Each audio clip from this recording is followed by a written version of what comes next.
All right. I'm We seeing. are live. Yay! We made it. We did it. We Hey, clicked hi all the right everybody. buttons. Hello, hello, hello.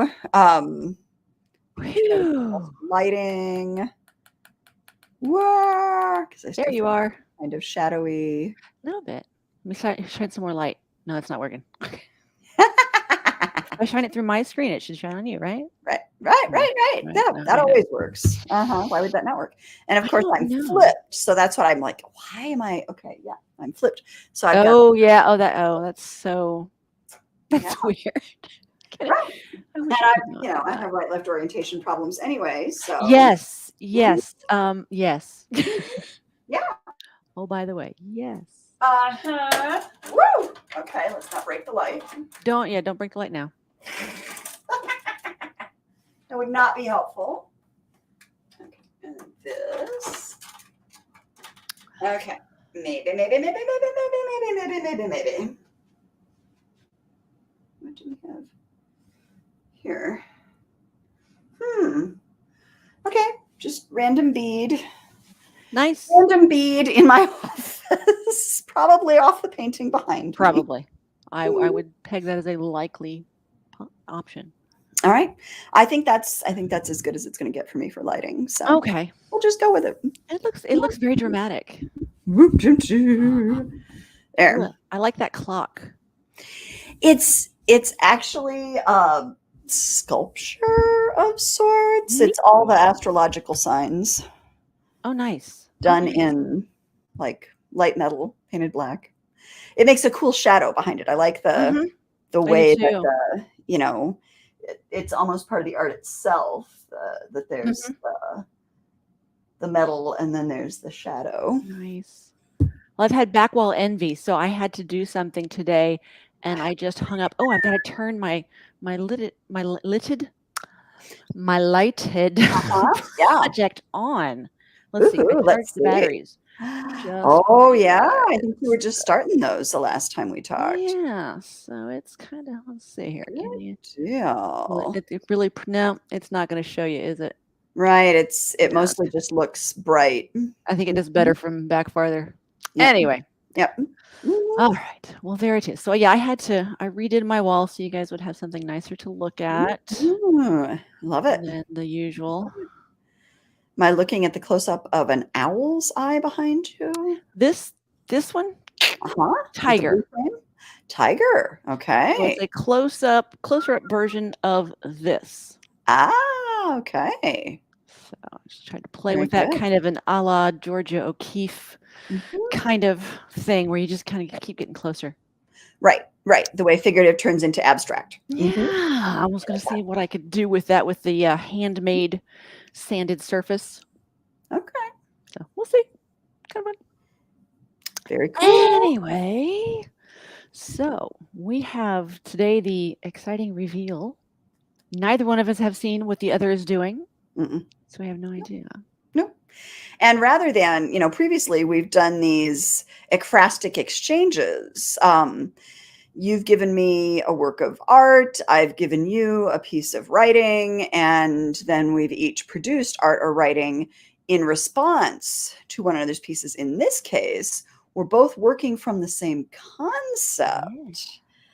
So we will just see Oh, conceptually where we've gone. Because I know I wandered a little far afield, but I kind of, I did you too, you I follow think. that artistic impulse where it takes Yes. you. Yes. Um, all right.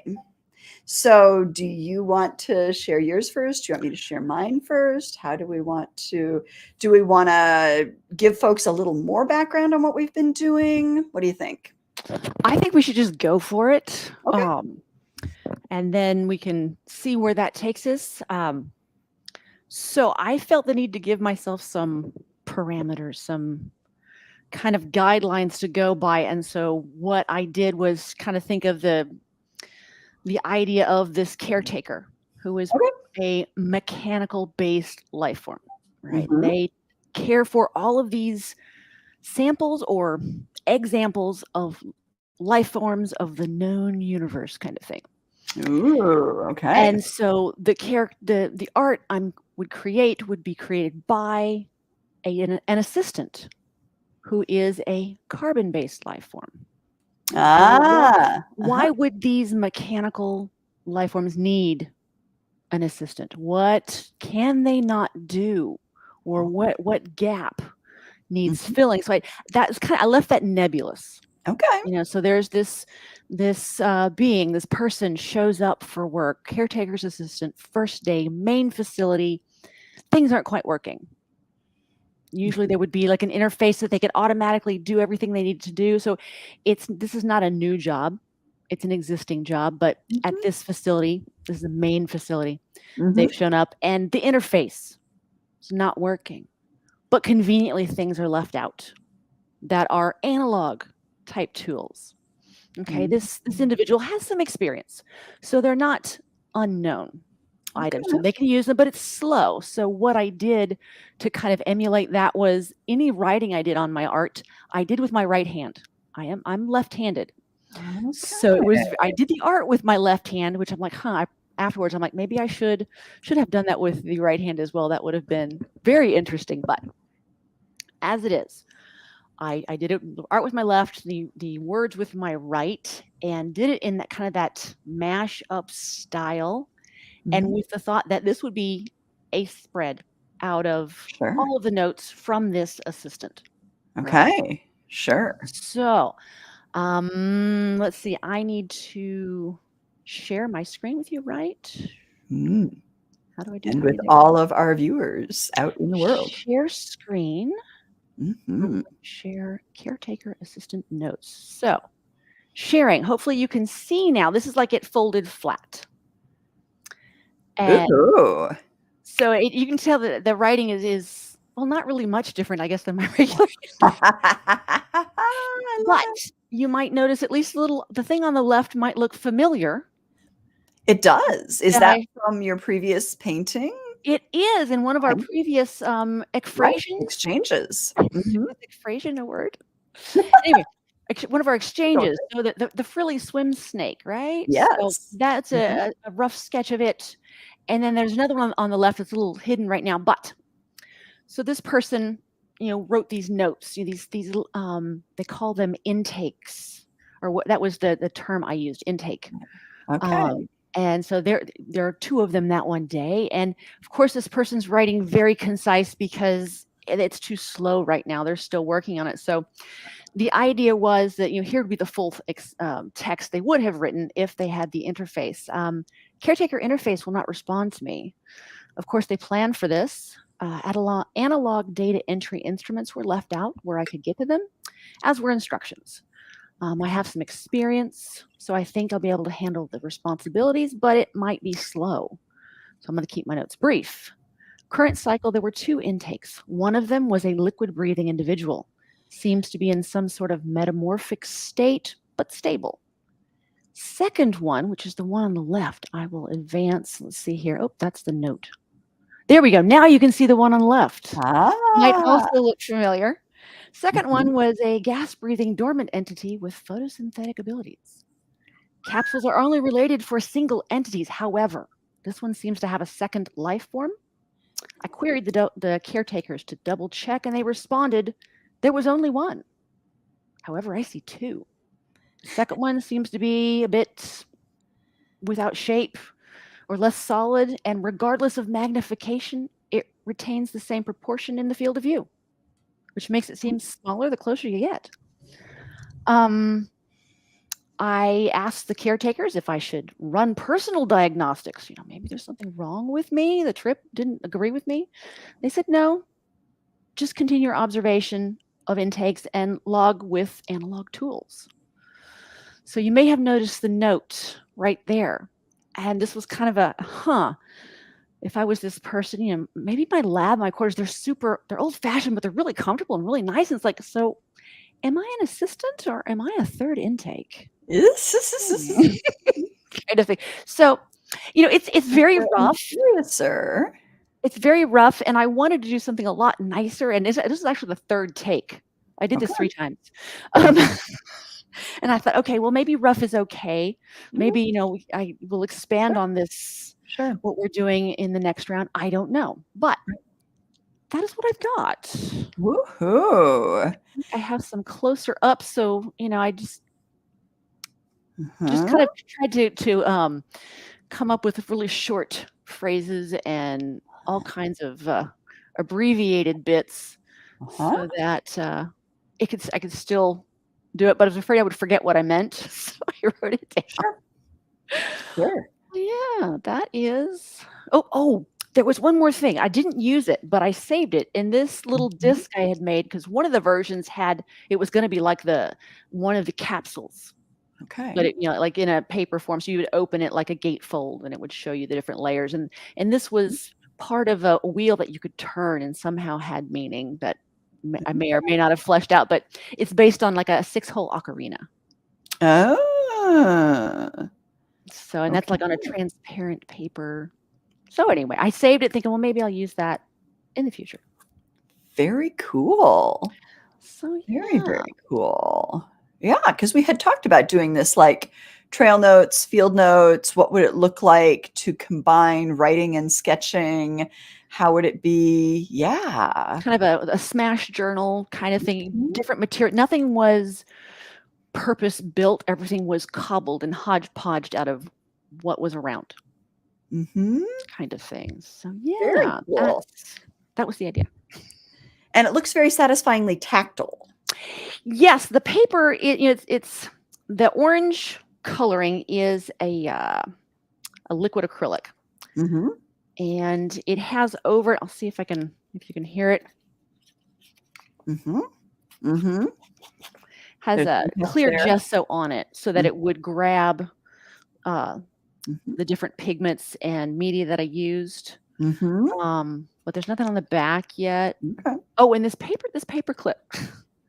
I was going for a walk, and this lovely bent up paper clip was on the side of the road. And I'm like, oh, that would be perfect. I love it. So we've got found object stuff as part of it too. Excellent. Yes. So different things, and who knows? Maybe in the future I'll come up with some found pigments. I've been playing with making lake pigments. So you take I took my peony petals, made a tea, and then you use borax and washing soda to precipitate out a pigment. Out of those bright pink peonies, I had this very odd yellow pigment. There's a bit of a chemical reaction in there I think it was the washing soda. It was a beautiful kind of winey pink color until that washing soda hit it and it went yellow. And when it dried, it's this dark brown, almost an umber kind of color. Yeah. Curiouser and curiouser. So the note that's attached then, tell us about the note and the paper that the note is on. This is a piece of brown packing paper that I got some supplies in. And that also looks kind of crinkly, like it's been part of the ordeal of things not having gone entirely well. Right. So things are not going right. I don't know why. And I figured that ambiguity was okay. I didn't want to get lost in tying down every detail and not get anything done. Yeah. Oh yeah. But I needed something to kind of I needed a direction to go. I don't think it's not very steampunky. So I'm like, okay, as I work with if we work with this more, I would like to steampunk it a little more, hopefully, guide it that direction maybe. Again, part of what I've loved about writing these, officially the series is the Mystic Match Mysteries. For those of you who are new tuning in, they are all set in a fictional college town in Missouri, which may or may not bear any resemblance to an actual college town in Missouri where I maybe lived for a long time. Yeah. And not only is Casper, Missouri, a college town, it's also a cosmic crossroads. It's a place where the Demeter West novels, the Mystic Match Mysteries, assume that we are part of a multiverse and that different universes intersect in perceptible ways. And those perceptible incursions are that much more so in a thin space like Casper, where the barriers between multiverse worlds are thinner. So we have this college town that's also kind of a ghost town, in that the most common way that those connections, collisions between universes occur is that we see these sort of ghostly blue figures in low light in Casper. So then that gives rise to all kinds of things. It came out of an article that's probably now nearly 20 years old from Scientific American that was about, like, what is the multiverse? What are parallel worlds? And I was fascinated because the folks who are theorizing about this suspect that there are a lot of worlds that are very similar to our own. And, most in most popular culture, we have this notion that, oh, the parallel realities are branches of our choices, and they're all very much like our worlds. But in a multiverse, every choice you make, every result happens, all of these things, Right. But I like the idea of, it was in the Scientific American article. Yeah, sure. There are near twin universes. Yeah. But there are also universes that bear no resemblance to our own. That would be difficult for us to perceive or comprehend, that introducing both the kind of Alice in Wonderland nonsense, but also introducing concepts and visual phenomena that we just can't make a lot of sense of, that maybe, and I love the notion that there are things happening in Casper that, even with Casper being a thin space, even with all these different incursions from different universes, there are still things happening that the human beings, on Earth, in, the universe that I'm writing about, which is, I've now started calling the glass universe, because it's easy to see in, and even though you can see out of it to all these other places, it's not actually easy to get into. Travel between multiverse worlds is difficult.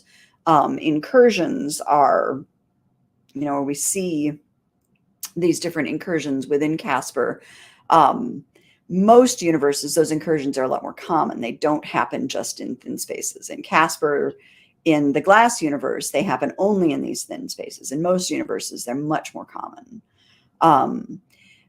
So Casper is glass because it's in the glass universe, because it's uniquely well sealed. People can't just come traipsing through. Darn. Yeah. Even though these sort of ghostly manifestations, these sort of visitations of those different beings, different narratives, different experiences of the cosmos, are all unfolding here in different parts of Casper at different times. So I sort of love the notion that, okay, you're having this happen as you're putting the art together. Absolutely, that's a kind of story that could be, that's a parallel world that could be drifting through Casper. Absolutely, that's something that could be happening, that could be intersecting with everything else that's occurring. So that kind of was the seed I had in mind, that somehow these caretakers were able to, reach in and pull these into their space. Maybe they're in a very unique space where it can reach out to all of these, and so they're charged with maybe maintaining. I'm not really sure, or and then cataloging. What I'm learning about myself as a speculative fiction writer is as soon as I've set up a rule, I start figuring out how to break it. Travel between multiverse worlds is thought to be impossible. Oh yeah? Yeah, let's try that. Huh. Okay. Maybe not. Maybe this is the exception. Maybe it's like this. Maybe, yeah. So certainly, yeah, no, contact between worlds is thought to be rare. Contact, but maybe there are, again, these other things going on that are beyond our usual perceptual threshold. Yeah, and we talked about, the gardener is in the garden, and then maybe that is one among many bubbles on a tree that is cared for Mhm. by another. So, Mhm. I love it. I love it. All right. What I ended up doing here, let me pull this up.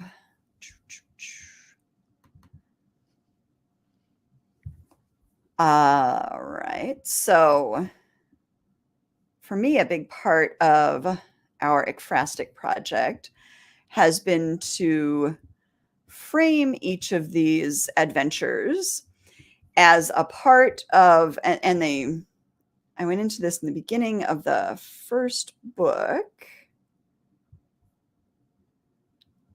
and I'm actually on a Discord book group oh, where cool. we've started talking about metafiction, and I've been thinking about the Metafiction. little metafictional elements that are part of my own work. Metafiction is fiction that's very self-conscious of itself.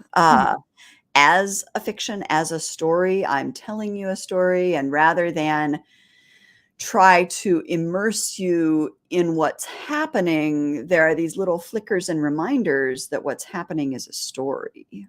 Ooh. So yeah, there are all kinds of. It got started with a discussion of Moby Dick because that's a huge book, and there are all kinds of ways that Melville was ahead of his time in terms of narrative technique. He's doing a lot of things that later writers would take up in various ways. But for example, in Moby Dick, you'll be reading along, you're in the story, and then you'll see a footnote, and you're like, why footnote? Life does not have footnotes. Right, but he's anticipating hypertext. He's anticipating links out to, because then you follow the footnote, and then you might get an explanation of a term he's used, which is a kind of standard academic way to use a footnote. You might get a mathematical formula that Melville thought was in some way related. You might get further background on the character he's mentioned. You might get like a little mini biography. You might get an obituary. You might get a digression that will go on for chapters.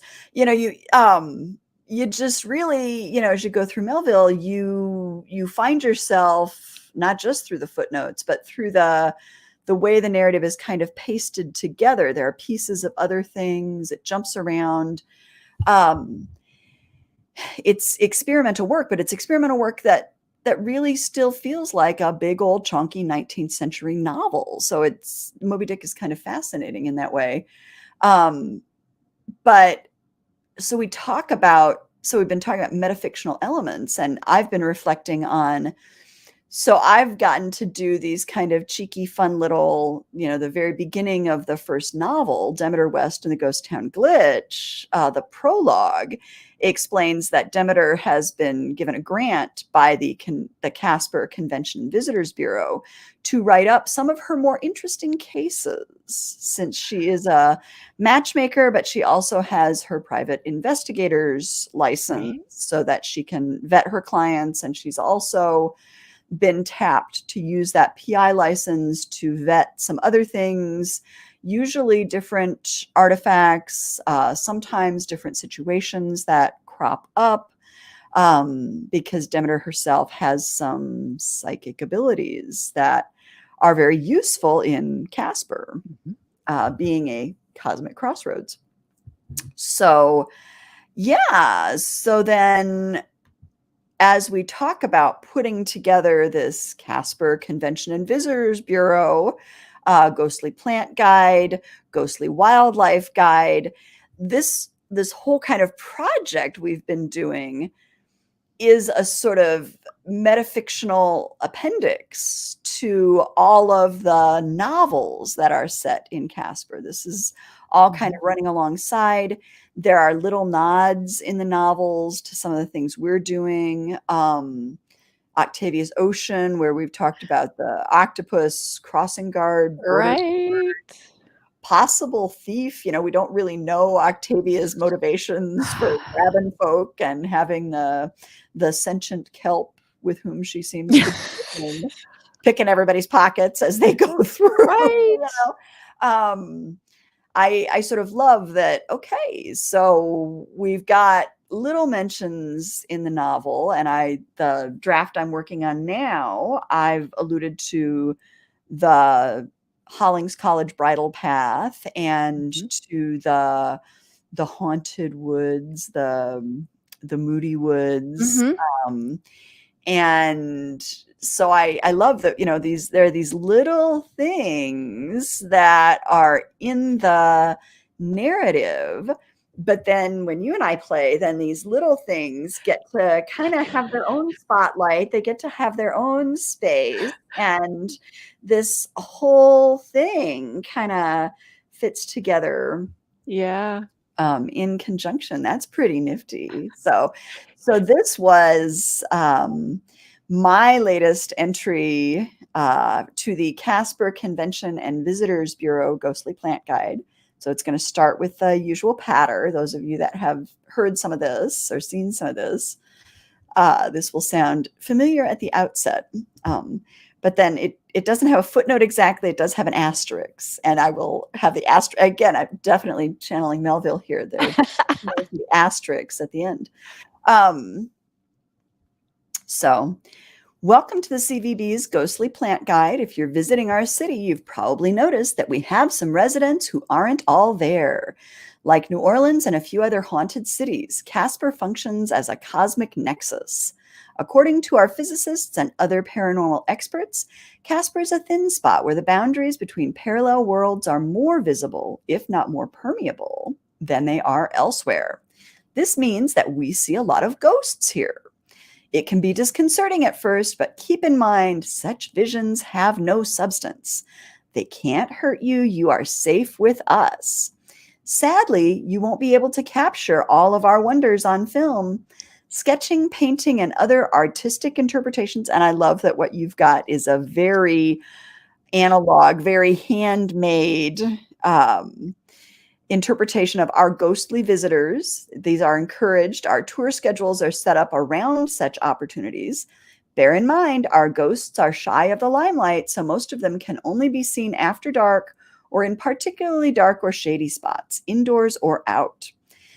Those of you in our certified haunted hotels know what we mean. Got to get the whole little touristy patter in there. Right. These are so fun to write. As part of our mission at the CVB, we want to make your visit here as enjoyable as possible. To that end, we are constantly compiling and updating our records on favorite ghostly manifestations from other universes. We have a catalog of other known universes that Casper residents have encountered, with descriptions of frequent visitors from those universes. That's a really big book. So we have this guide for ghostly plants and its companion for ghostly wildlife. As we know, many of you who visit are ardent birders or gardeners and may not be interested in an encyclopedic approach to the nature of nature in Casper. Not all of our ghostly companions can be seen all the time, and some appear more often than others. The list below will give you some of the more common examples of ghostly plants you might see around town. Each listing will give you the name our scientists have given the creatures in question. Oh, that should be the plants in question. A little as we go Little here. editing on the fly. Editing on the fly. There'll be some more of this because I ended up writing this. Again, we're still very much in, we've had this really big thing happen as our, kid and partner have moved off to a college apartment, and we are left picking up the bits and pieces of things that got left behind and reorganizing the spaces they have vacated. So yeah. So this is a rougher draft than it might otherwise have been. But I didn't want to lose our chance to get together. I know, yeah. Redo a third schedule. No. Let's just go for it. Rough draft or not. Exactly. So each listing will give you the name our scientists have given the plants in question, their most likely universe of origin, and any relevant tour information. Enjoy! Feel free to ask your tour guide any questions. So this is the listing then. Name: fractal orange tree, Citrus sinensis casparius. Universe of origin: the fractal orangery. Tour information: The fractal orangery is believed to be a daughter universe to steampunk universe number 23, as the two can often be seen in conjunction just north of Main Street in the old residentials that run behind downtown Casper. The fractal orangery is part of the Steampunk Universe tour, which runs during our 8 p.m. to 10 p.m. Friday pub crawl downtown during the fall and spring seasons, March, April, September, October. Warning.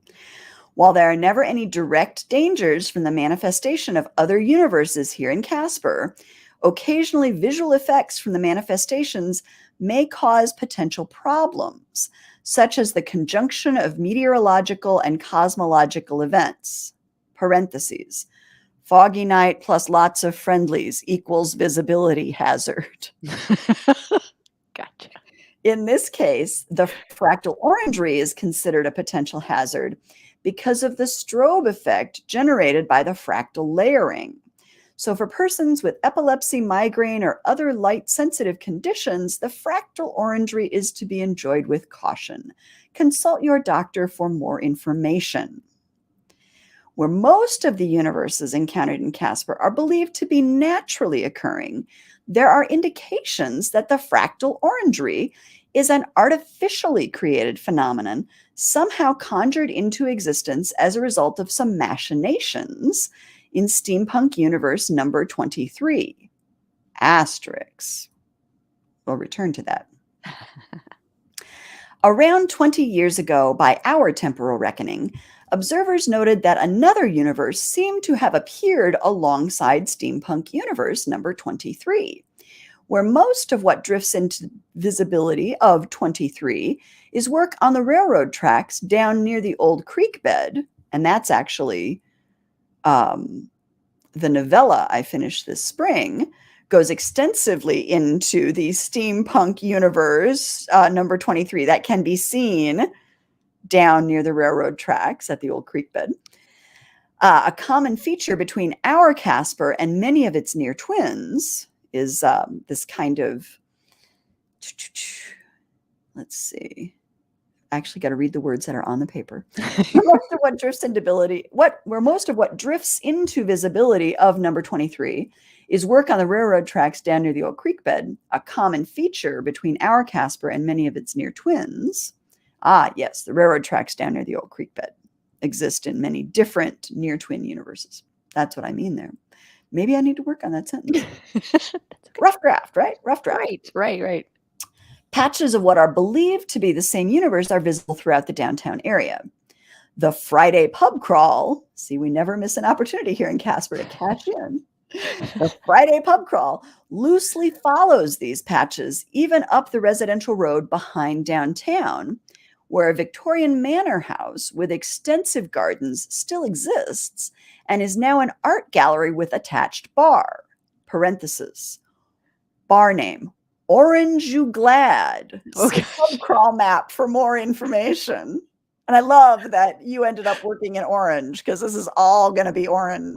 Oh, wow. This is great that we're both, we're working independently, but channeling orange to each other. Oh my gosh. Totally independent, folks. We did not plan to be That this was the orange plan, together. no. Yeah. While wandering through the ghostly version of the Victorian gardens, dotted in our universe with artist studio sheds and larger art installations, it is possible to see the fractal orange trees in the fractal orangery. One of the reasons our scientists and physicists both believe the orangery may not be a naturally occurring phenomenon is the color of its aura. Most friendly manifestations from other universes glow a faint translucent blue.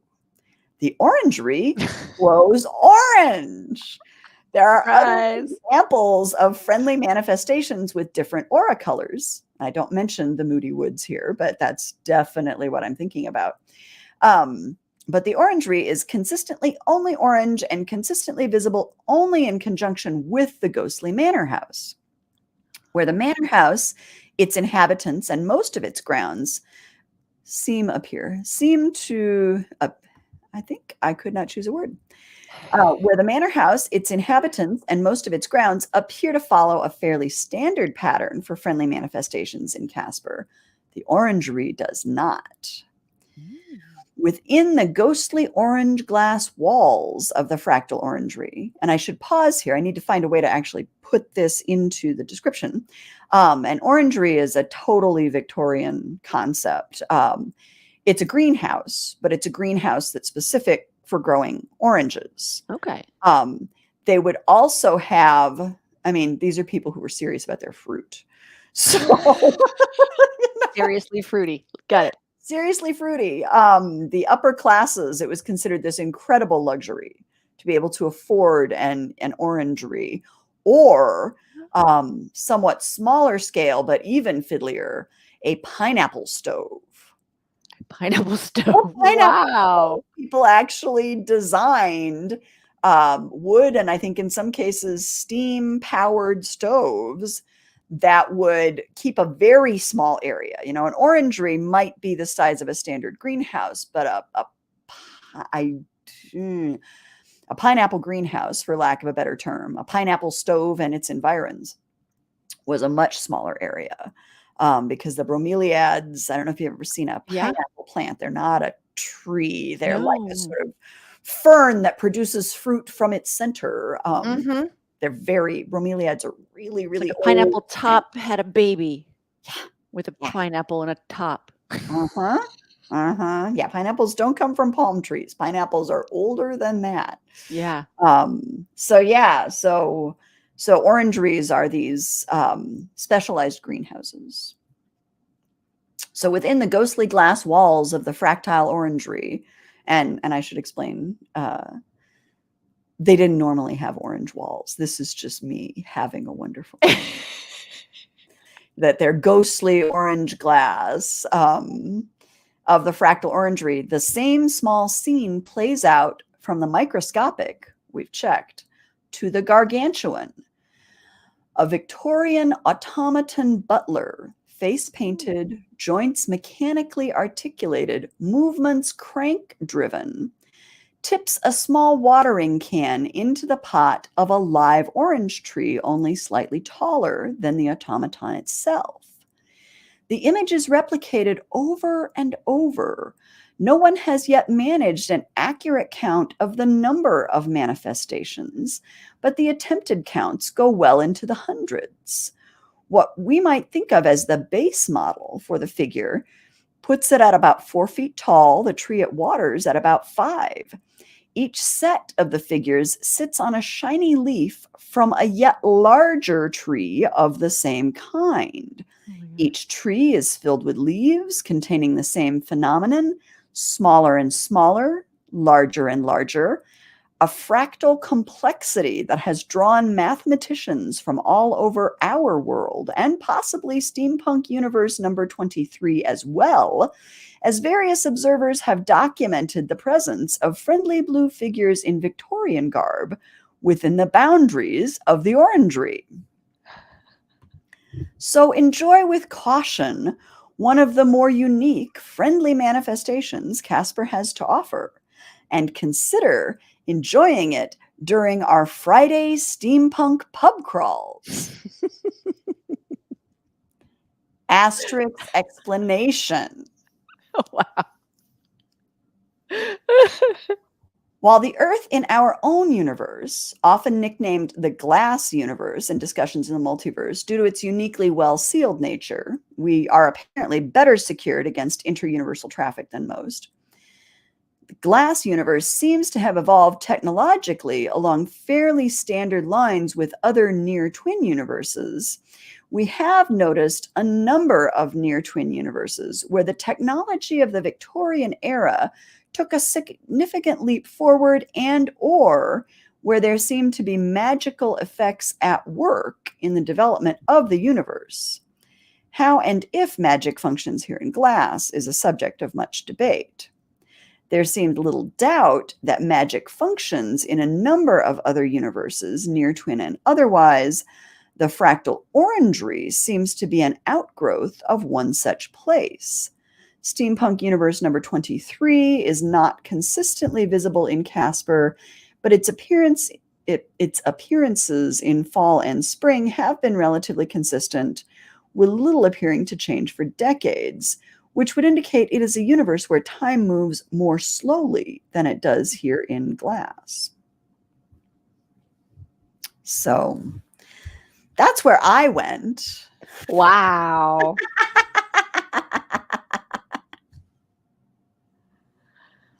Wow. No, I love this. Wow. I'm just the fractal thing is like my brain's going, ah, Right. wow. Mm-hmm. I'd never heard of an orangery or a pineapple stove before. That is so cool. A little bit of Victorian trivia. Yeah. Um,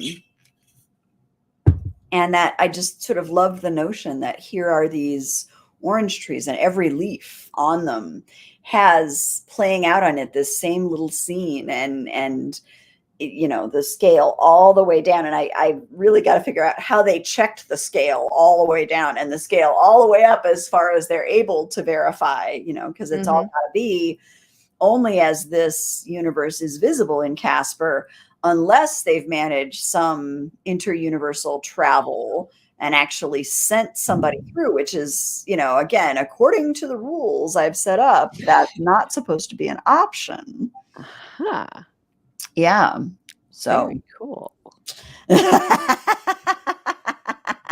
So everything, all the information we're gathering is indirect. Mm-hmm. Ah, okay. Yay. So we have comments. Yay, yay, yay. Yeah, someone stopped by. Ella Saki said hi and listened for a bit and moved on. Okay. And that is Fantastic. someone I follow on YouTube and they follow me. Okay, cool. So yeah, that was kind of neat. Well, yay. Thank you, Elotsaki, for stopping by. We appreciate you visiting with us. Yes. Looks like we've still got someone watching. I don't know who. Maybe they'll say Woohoo. hi. Yay, yay. Yeah, if you're out there, please feel free to give us a shout in the comments. As we're, exploring what each of us have done with the notion of an automated steampunk gardener. Yeah, automated and maybe possibly sentient. I don't know. Mm-hmm. Which had me wondering if you have this, mechanized being and a carbon-based being, where would there overlaps? And if they were a Venn diagram, Right. what could one do that the other couldn't, that they would need? Right. And what's wrong? Yeah. I have a second snippet of a scene where the fractal orangery kind of started. That's a conversation between the two parts of a courting couple, where he's your basic mad scientist type, Gail Carriger, if you're watching us, I was thinking of you. Your basic mad scientist type who's been allowed to show this young woman he's courting, this orangery he's working in, where he's created this automaton and it's crank driven. And so he's explaining that it's a crank-driven mechanism, and her chaperone is bored to death. And so, and I just sort of, and it was so okay. So we've got this crank-driven automaton, and he starts talking about fractals, and then she starts asking about Leibniz and calculus, and does this fit with Leibniz's fractal exponents? And he's, of course, utterly charmed. Yes, someone to talk to and share and geek.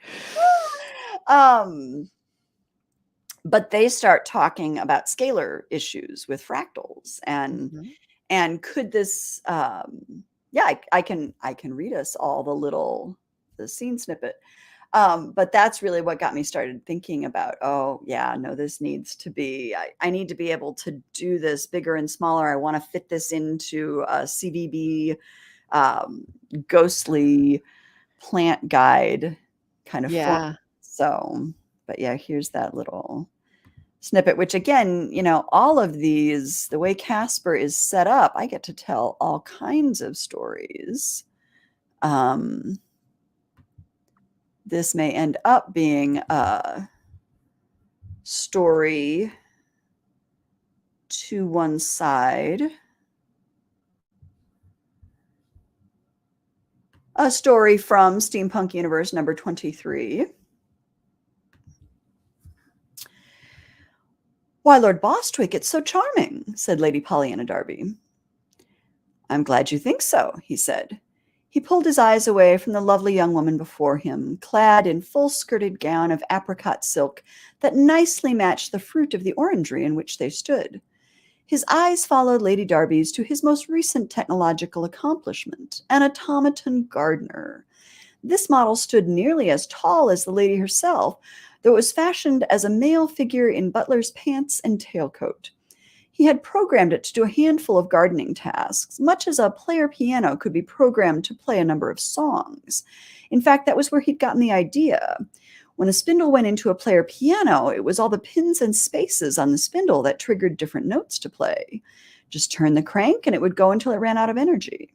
Bostwick had thought to himself that similar devices could be designed for any number of tasks, and so as an avid gardener, he'd set about seeing what he could do. Before he offered the lady a demonstration of the automaton's programming, he glanced to the garden bench where her aunt sat chaperoning them. The older woman seemed a bit warm and sleepy in the humid air of the orangery and did not seem to be paying much attention to them. So Bostwick put the watering can in the automaton's hand and turned the crank on its back. Once he released the crank, the automaton raised the watering can, moved it forward, and poured a measure of water onto the base of the small orange tree next to which it was standing. Lady Darby squealed with glee and clapped her gloved hands. Her dark ringlets bobbed and her eyes shone. "How splendid!" she exclaimed. "Will it work if I run the crank?" He nodded, pleased by her enthusiasm, though he glanced over at her chaperone, who seemed no more interested in them than she had previously, squeal or no. The automaton again watered the orange tree, though as he had not refilled the watering can, the water ran out before the automaton tipped the can back upright and stopped its movement cycle. "Here," he said, and motioned for the heiress to look more closely at a leaf on the small tree, one that sat relatively flat and parallel to the ground. He offered her his monocle. "Take a look." Indeed, Bostwick had been taken not only with the notion of setting up the automaton itself, but in seeing if he might vary the scale. Charmed by a set of Russian nesting dolls a friend had brought back from the court of the Tsar, he had set himself the challenge of creating the automaton over again in miniature, small enough to fit on a leaf of the tree watered by the larger automaton. He had, in fact, fashioned a small, tiny tree and tiny watering can as well. While Lady Darby watched through the monocle, Bostwick wound the small crank, smaller than the dial of a pocket watch, and set the tiny automaton with its watering can carefully back on the leaf, which he ruefully admitted to only himself he had braced and covertly reinforced with some staves and string. "Oh, Lord Bostwick, how cunning!" Lady Darby beamed as she peered through the monocle at the tiny figure. He said, "I've been trying to work out if I could go smaller yet, but I don't think so. All the chaps with the microscopes are all very well, but they're observing, not creating at that scale.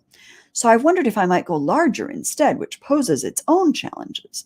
But I do keep thinking about a paper I recently read by a Prussian mathematics chap named Weierstrass, who was theorizing about scaled repetitions of forms." He watched Lady Darby examine the smaller figure without touching it. "I have not read the Weierstrass paper. Is what he's talking about anything like Leibniz's theory of fractal exponents?"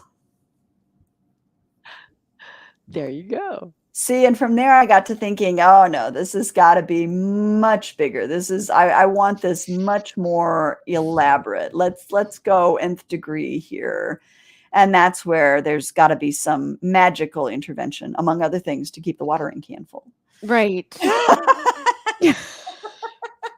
But not so full that we're flooding all these orange trees, because then we're at Sorcerer's Apprentice territory. Right. Too much of a good thing, right? Oh my goodness. So yeah. Maybe the watering can is plugged into another universe and it pulls water through, or another place, and Right. kind of like right. who's Your assistant is helping them out.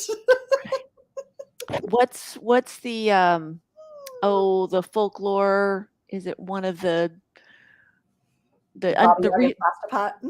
the what? Baba Yaga's pasta pot that always has. Not well, similar, but I was thinking the beer stein, the Mm.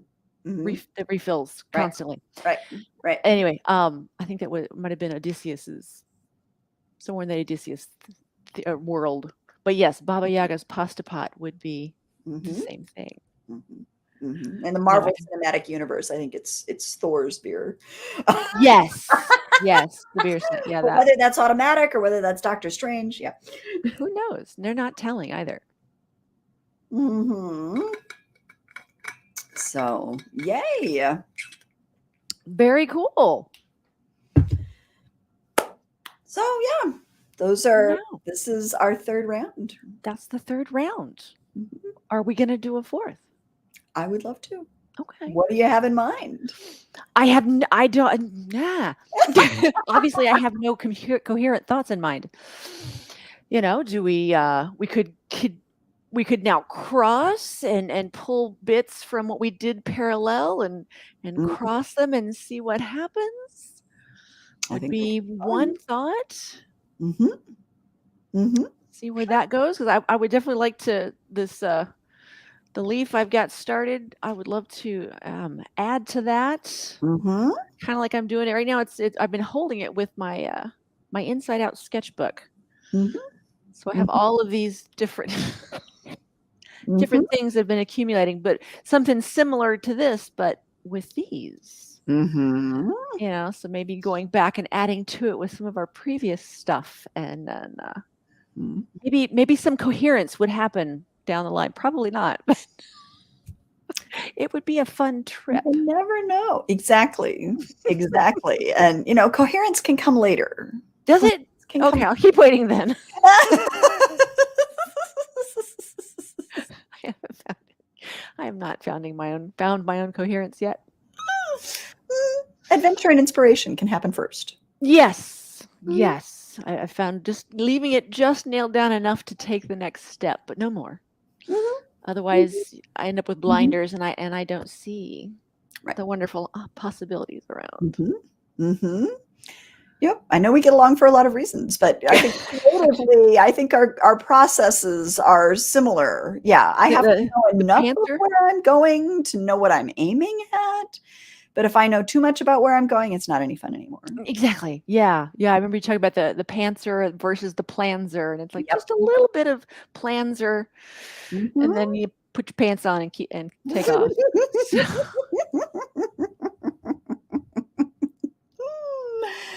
Yep. All righty then. Do we want to talk about what our upcoming projects look like? Do you have Sure. any coming things that Absolutely. you want to mention for folks in your local area or elsewhere? Been doing the First Friday at Herman. Just did one of those last week on Friday, and that was a lot of fun. The rain held off, so it was nice and overcast. Mm-hmm. So for a July in Herman, it was beautiful weather. Good. Wasn't too hot. I might be doing one at the A-Frame Winery Mm-hmm. at the end of this month. I have not heard confirmation back yet, though, so maybe not, which is fine. There are plenty others going on. I've been really putting the pet portraits out there and have several commissions that I'm working on and need to get those done in the midst of also, this one up here getting done for the shows that are happening live. I've got Tuesday, I have a solo show at the ACA Business Club down in the Peachtree Plaza area. So over around Nifong. Diana Moxon organized it. And so I have to go talk about my art for 10 minutes. I'm a little nervous about that. It's art and I did it. Hi.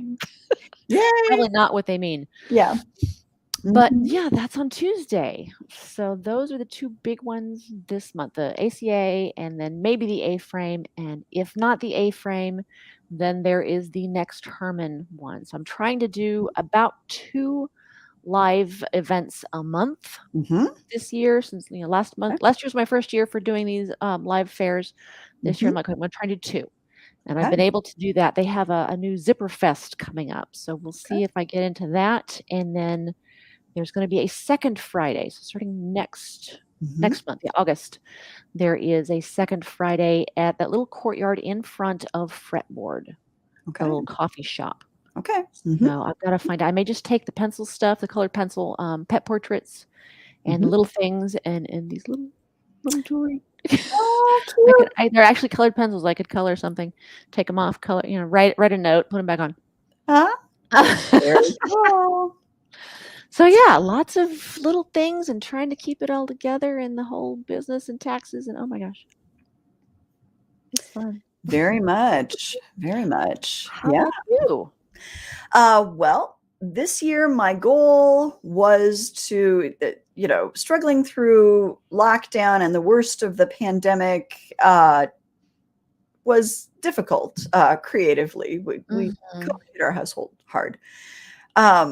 So returning to the world, returning to various other schedules, having a college kid to launch into the world. Um, yeah, those it's all more juggling the sort of life versus art kind of stuff and how it all fits together. And oh, is there money? Will there be money at Yeah. any point? That'd What's be that? so Money? I nifty. don't know. Because for me, then the editing has always been lucrative. Writing Mhm. has not generally been lucrative. So figuring out that balance, how to do more writing, do less editing. This will be the first year I haven't done any editing. So that's kind Wow. of scary by itself. Yeah. Um, but the project I did, the goal was to edit 2 projects that I have managed to put together over the last couple of years, get both of those edited and out, and then write 2 new projects, a third Demeter West, a third Mystic Match mystery novel featuring psychic sleuth Demeter West, um, and write a second academia romance novel. I I wrote the love first that of word those academia. last year. So the goal was write 2, edit 2 this year, and it looks more like I'm going to come in at write 1, edit 2. The novella that I edited this spring is out on Kindle Vella and available Mm. episode by episode. If you I've been haven't reading that. explored Kindle Vella, apparently I've had enough folks who are newly entering Kindle Vella just to find my work, which has been I'm just wow, that's thank you all who have done that because that's really amazing. And Yeah. Amazon is sending me money for these, every 5 or 6 new folks who find Vella and go to my story first. Amazon is sending me a little bounty bonus, which has been Ooh, so very very cool. um, in addition to Vella is all about serialized fiction. Mhm. So you pay about a quarter an episode, Right. essentially. And Amazon gives you the first 3 episodes of any particular creation are free. And Amazon will give you coins Mhm. that can make about $5 worth of stuff free. I think if you download the entirety of the novella, I think you're still under that $5 mark. So depending on which sort of Vella promotional thing you catch, you might be able to get the whole thing for free. So yeah, and the novella, I'm Marta Ferguson. The novella is A Treachery of Thomas's, Evil Steve and Scary Gary's First Adventure. So Evil Steve and Scary Gary are Demeter West's brothers-in-law, and they run it's not a ghost hunting business per se, it's a ghost busting Kind business of in hiding. Casper. They eliminate these paranormal manifestations in various ways for a price. Um, so they've been tremendous fun as sort of side comic characters in the novel. So it was great to write this comic spring break novella, A Treachery of Thomas's, available on Vella. And then the Demeter West novel I'm working on now will be available sometime next year. And it is Demeter West and the Chaos in Between. Right, following novel 1, Demeter West and the Ghost Town Glitch, novel 2, Demeter West and the Absent Presence. So 3 will be Demeter West and the Chaos in Between, And then this fall, the novel I will be editing and issuing will be part of a whole different series. No paranormal elements this time, where the Demeter West books have been paranormal cozy mysteries. These will be academic romances set in a small college in Iowa. And it's wonderful.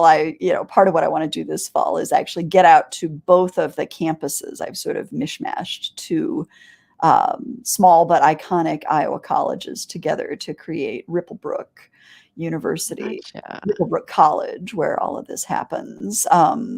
Ripplebrook was the name of our family farm of several generations that has now passed out of family hands. But the Ripplebrook name remains. And actually, I really need to track down somewhere. We still have some of the old Ripplebrook dairy signs.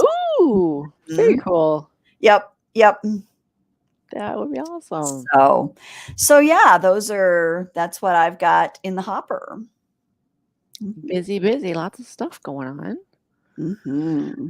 Yeah, with all the things I've got going, I've still got the Patreon page going on, and I had a new friend joining that I met her in California, blank for a minute. So that's been fun. Fantastic. And that just gives people like behind the scenes as I'm working on these various projects. Oh, this one I didn't. This one I saved to the side just for this. But as new projects come on and they get updates month or weekly about what I've been doing, what's going on, either with art or with a new business. So yeah, if there's any interest in that, people are watching this, I will put the link below. Sounds great. Yeah. Sounds great. And I think, let's see, did we end up? I did not check to see if we had our banner running. Oh, I don't think we did. I don't think we did either. We both have link trees. Yes. And if I can activate our banner here, maybe we can. Nope. It was there for a moment. There we go. There it is. There is our banner with both of our Linktree links. Yeah, that's so fun. Mm-hmm. Well, it's hard not to watch it as I'm right. need blinders and need like spend enough time with cats. There's that, fixation reflex. Yeah, I'm very bad about that. All right. All right, then. So we have our heading. We're going to try and do a cross up and see what happens. We'll take, I guess, what we did this time and create something inspired and see what happens. Absolutely. With that, and we'll, as life allows us to schedule these things, we will. Maybe late fall, early winter. Yeah, sometime this year. The year. Holidays are upon us. It would be it would be neat if it was still this year. Yes, it would be nice if it was this year. Wrap up this 2023 round. Although I guess this is technically the round. So we started it. This is I don't know how to count I was it. really surprised to see that. Yeah, okay. The last time we had done this was like the very last few days of January. I was like, oh wow, it really has been that long. Okay, it has, and then we've got it into SteamYard, and we're like, how did we make this work last time? It has been a while, folks. But it has. We appreciate you being here. We appreciate you watching. Yes. And I realized this week that the one in January, I never made a Reader's Digest version of it, so I will see if I can get to that. I'm no longer using the online service because as my files got bigger, it became clunkier, which was video. It's great, but just for the big files wasn't working. So I'm using CapCut. Okay. They have it for iPhone, and that's like it's like a $7 download, but you can get it for the computer, so it has a resident program. They have a pro version. I haven't done that, but I can do everything I need with their free software download. Yeah. So eventually it'd be nice, but for right now, I will try and knit one of those together for this one and the last one. Very cool. And have those out. Very, very cool. So yeah, woof, we did it. Yay. So folks, have a very orange afternoon. Orange and blue. Orange and blue are my favorite colors. There you go. There you go. All right. Hope, thank you so much. Thank you, Marta. We are having so much fun doing this. It's a lot of fun. Yay, yay. We will see everyone soon. Stay tuned to channels and social media. We'll be there. Soon means this year. This year. Yeah. Yeah. This year. Bye, y'all. Bye, everybody.